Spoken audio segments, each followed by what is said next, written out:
राधे दोस्तों, आज के वीडियो में आप सबके साथ शेयर करूंगी निर्जला एकादशी व्रत की संपूर्ण और सरल पूजा विधि। किस प्रकार से आपको निर्जला एकादशी व्रत में पूजा जो है वो करना चाहिए, इस वीडियो में आप सब देख पाएंगे। आपको किस प्रकार से पूजा करना है, कम सामान में सरल तरीके से पूजा जो है वो आप कर सकते हैं। सबसे पहले आपको क्या करना है, एक जो चौकी है वो लगा लेनी है, उसके ऊपर पीला अगर कपड़ा मिल जाता तो बिछा लीजिए, अगर नहीं मिलता है तो लाल कपड़ा जो है वो इस प्रकार से बिछा के एक चौकी जो है वो तैयार कर लीजिए। इसके बाद आपके पास भगवान श्री हरि विष्णु की कोई भी मूर्ति, तस्वीर, फोटो, विग्रह या आपके पास लड्डू गोपाल या जो शालिग्राम भगवान है जो भी है, उनको आप इस प्रकार से तिल का आसन देके विराजमान कर लीजिए। पोथी यानी कि पुस्तक है तो वो भी यहाँ पे रख लीजिए। और यहाँ पे प्रथम पूज्य हमारे गणपति भगवान होते हैं, तो थोड़ा सा जो तिल का आसन है वो दे के भगवान गणेश को जो है वो विराजमान कर लेना होता है। आज के दिन यानी कि एकादशी वाले दिन, चाहे वो निर्जला एकादशी हो या कोई भी 12 महीने में 24 जो एकादशी होती है, कोई भी एकादशी हो, चावल का प्रयोग नहीं करना है आपको। सफेद तिल का आसन जो है वो दिया जाता है। चावल पूर्णतया वर्जित बताए गए हैं, तो इस बात का आपको विशेष रूप से ध्यान रखना है। यहाँ पे आज के दिन एक जो घड़ा होता है वो मिट्टी का घड़ा दान किया जाता है। अगर मिट्टी का घड़ा आप दान नहीं कर सकते हैं तो आप पानी की बोतलें, शरबत दान कर सकते हैं। यहाँ पे मैं पूजा में घड़ा जो है वो ले रही हूँ, क्योंकि दान जो है वो निर्जला एकादशी में घड़ा का दान जो है वो अत्यंत महत्वपूर्ण है। तो मैंने घड़ा लिया है, घड़े के कंठ में मैंने मौली बांधी हुई है, स्वास्तिक बनाया है हल्दी से, पूरा कंठ तक इसमें जल भरा हुआ है। और उसके ऊपर मैंने यहाँ पे कोई भी ऋतु फल, यहाँ पे मैंने आम रखा है, आप खरबूजा, तरबूज, ककड़ी जो भी आपको मिल जाए वो आप रख सकते हैं। तो इस प्रकार से मैंने चीजें जो है वो रख दी हैं। अब यहाँ पे हम क्या करेंगे, जो दीप है वो प्रज्वलित करेंगे और हम अपनी पूजा जो है वो शुरू करेंगे। तो यहाँ पे आप देख सकते हैं, यहाँ पे मैंने जो दीपक है वो प्रज्वलित कर दिया है। अब आपको क्या करना है, क्योंकि निर्जला एकादशी व्रत में पंखे का दान जो है वो भी किया जाता है, तो यहाँ पे आप पंखा जो है वो भी रख सकते हैं, क्योंकि पंखे का दान भी विशेष रूप से फलदायी बताया गया है। तो ये जो पंखा है, ये पंखा जो है वो हम यहाँ पे इस प्रकार से रख देंगे। ये देखिए, ये जो पंखा है ये भी मैंने इस प्रकार से रख दिया है। तो पंखा जो है वो आपको ये पंखा दान करना होता है। अगर आपके पास हाथ वाला ये पंखा जो है वो नहीं मिल रहा है तो आप ऊन से बना हुआ या खजूर से बना हुआ पंखा जो है वो भी दान कर सकते हैं।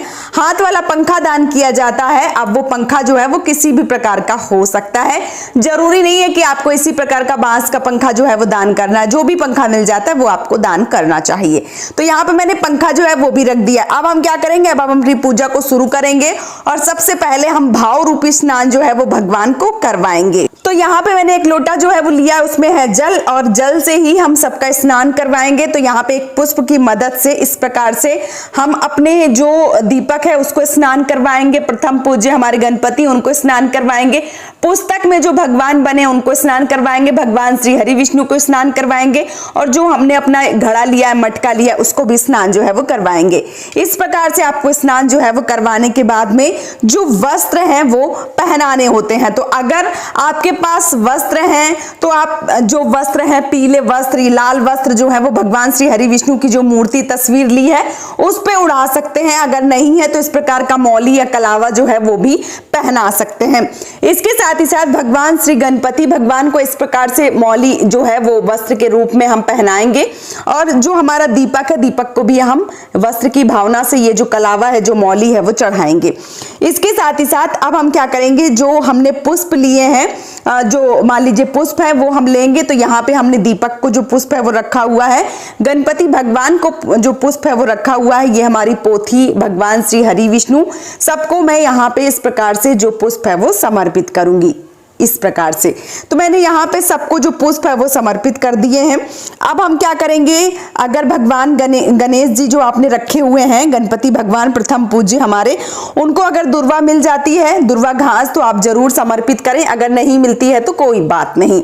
यहाँ पे मैंने दुर्वा घास जो है वो समर्पित कर दी है। इसके साथ ही साथ हम यहाँ पे जो जनेऊ है वो समर्पित करेंगे। भगवान को जो जनेऊ है वो जरूर चढ़ाएं अगर मिल जाता है तो इस प्रकार से हमने जो जनेऊ है वो चढ़ा दिया है। है, अब हम जो मौसमी जो ऋतु फल हैं वो हम चढ़ाएंगे। तो ऋतु फल के रूप में जो भी आपको मिल जाता है वो आप जरूर चढ़ाएं। अगर आपको आज के दिन यानी कि निर्जला एकादशी व्रत के दिन अगर आंवला मिल जाता है तो आंवला जरूर चढ़ाएं। अगर नहीं मिलता है तो जो भी आम, ककड़ी, तरबूज, खरबूजा या कच्ची कैरी जो भी मिलता है वो आपको जो फल के रूप में है वो जरूर चढ़ाना चाहिए। तो मैंने यहाँ पे फल के रूप में इस प्रकार से आम और कच्ची कैरी जो है वो चढ़ा दी हुई है। क्या करेंगे, अब भगवान श्री हरि विष्णु के लिए और भगवान गणपति के लिए जो भोग है वो हमें समर्पित करना होगा। तो भगवान गणपति को हम बिना जो तुलसी दल है उसका भोग समर्पित करेंगे और भगवान श्री हरि विष्णु को हम तुलसी दल वाला भोग समर्पित करेंगे। तो गणपति भगवान के लिए मैंने यहाँ पे पंचमेवा लिया है। आप यहाँ पे लड्डू ले सकते हैं, बतासे ले सकते हैं या जो भी आपके घर में है वो आप ले सकते हैं। पंचमेवा जो है वो मैंने यहाँ पे समर्पित कर दी है। इसके साथ ही साथ भगवान श्री हरि विष्णु के लिए मैंने यहाँ पे जो लड्डू है वो समर्पित कर दिए हैं। इस प्रकार से तुलसी दल वाला जो प्रसाद है वो गणपति भगवान को नहीं लगता है, इसलिए ये जो प्रसाद है ये हम तुलसी दल वाला ये भगवान श्री हरि विष्णु को इस प्रकार से समर्पित करेंगे।